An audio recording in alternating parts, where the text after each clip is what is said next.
Hello दोस्तों, हमारे YouTube channel में आप सभी का स्वागत है। आज की इस वीडियो में हम टाटा पावर स्टॉक को डिस्कस करने वाले हैं। कल के दिन इसकी शेयर प्राइस में हमें काफ़ी बढ़िया मूवमेंट्स देखने को मिली थी।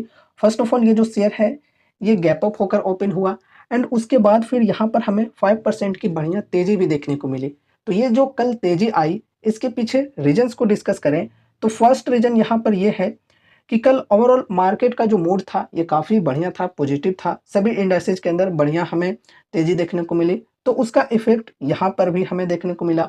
फिर यहाँ पर हम सेकंड रीज़न की बात करें, दूसरी रीज़न की बात करें, तो वो ये है कि एक बहुत ही बड़ा ब्रोकरेज फर्म जिसके तरफ से यहाँ पर बाई की रेटिंग दी गई है एंड बड़े टारगेट्स दिए जा रहे हैं, तो उस वजह से भी स्टॉक के अंदर बढ़िया मूवमेंट्स देखने को मिली है।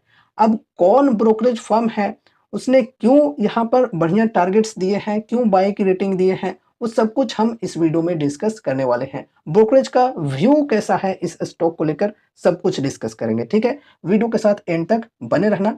चलो शुरू करते हैं। यहाँ पर देखो, ये है न्यूज की हेडलाइन, टाटा पावर 500 से ऊपर जाएगा टाटा का यह शेयर, ब्रोकरेज ने दी बाई रेटिंग, 3% से अधिक चढ़ा भाव। तो देखो, जो ब्रोकरेज फर्म है उसके तरफ से यहाँ पर टारगेट दी जा रही है कि 500 से ऊपर जा सकता है भाव एंड यहाँ पर बाई की रेटिंग दी जा रही है एंड उसके बाद स्टॉक के अंदर बढ़िया तेजी देखने को मिली।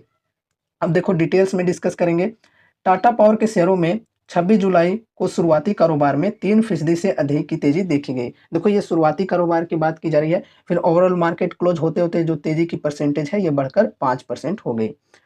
तो देखो, कंपनी के शेयरों में यह तेजी विदेशी ब्रोकरेज फर्म यूबीएस, देखो ये है ब्रोकरेज फर्म यूबीएस, इसके माध्यम से यहाँ पर रेटिंग दी गई थी और यहाँ पर टारगेट्स दिए जा रहे हैं। यूबीएस की ओर से कवरेज शुरू करने के बाद आई। यूबीएस ने टाटा पावर के शेयरों को बाई रेटिंग के साथ कवर करना शुरू किया है। ब्रोकरेज ने इसे 510 रुपए का टारगेट प्राइस दिया है। देखो, ब्रोकरेज फर्म ने यहाँ पर बाई की रेटिंग यहाँ पर दिया है एंड उसके बाद यहाँ पर टारगेट प्राइस की बात करें तो 510 रुपए का दिया गया है, काफी बढ़िया है, जो इसमें मौजूदा स्तर से करीब 21% तेजी आने की संभावना जताता है।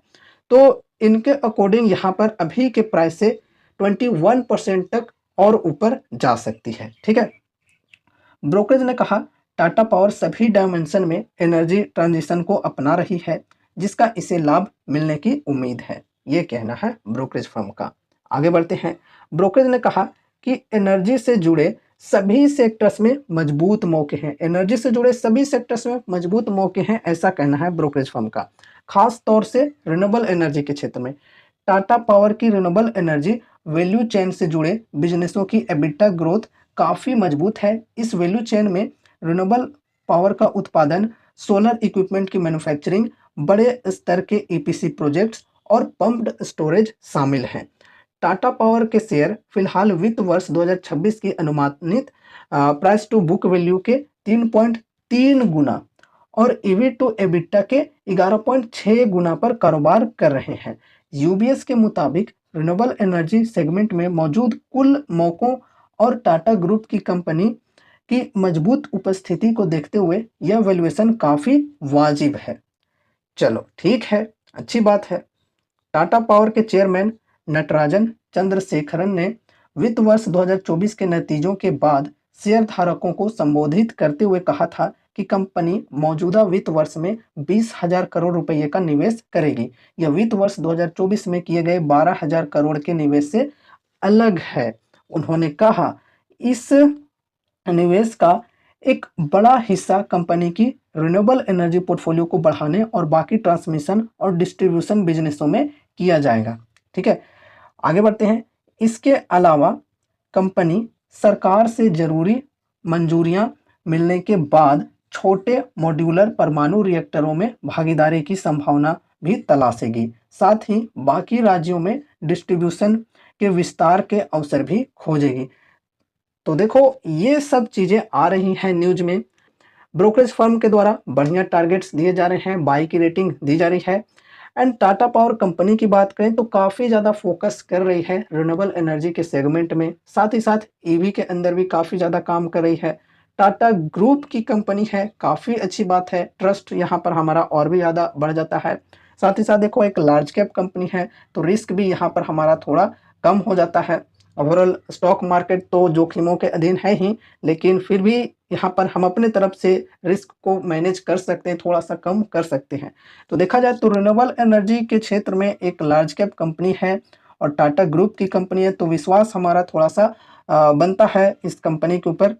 देखो गाइस, पर्सनली मैं अपनी बताऊँ तो मेरी भी होल्डिंग्स हैं टाटा पावर के शेयर में, तो हो सकता है कि इस वजह से भी मैं बायस होकर अच्छी-अच्छी बातें कह रहा हूँ टाटा पावर की शेयर को लेकर। इसलिए सिर्फ मेरी बातों को सुनकर आपको इन्वेस्ट नहीं कर देना है, आपको फिर अपनी भी स्टडी, अपनी भी एनालिसिस करनी है एंड उसके बाद ही अगर आपको ठीक लगे तो ही कोई डिसीजन लेना इन्वेस्टमेंट की, वरना अवॉइड करो अगर आपको ठीक नहीं लगता है आपकी स्टडी, आपके एनालिसिस के अनुसार तो। चलो अब यहाँ पर हम मार्केट कैप को डिस्कस करते हैं। तो 1,42,097 करोड़ की मार्केट कैप है, स्टॉक पी 41.2, इंडस्ट्री पी 41.2। तो देखा जाए तो वैल्यूएशन एक्सपेंसिव नहीं है, फेयर है, इंडस्ट्री के इक्वल है। तो पी रेशियो के अकॉर्डिंग वैल्यूएशन तो हमें ठीक-ठाक देखने को मिल रहा है। पेग रेशियो के अकॉर्डिंग देखें तो पेग रेशियो भी ठीक है 0.56, चलो ठीक है। आरओसी की बात करें तो डबल डिजिट में है, आरओई भी डबल डिजिट में है, लेकिन यहाँ पर और भी रिन्यूएबल एनर्जी की कंपनियों से तुलना करें तो वो यहाँ पर हमें कम देखने को मिल रहा है, ठीक है।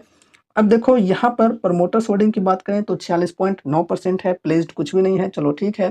करेंट प्राइस 445, 52 वीक हाई 464 और लो 228 की। बुक वैल्यू 101 की है।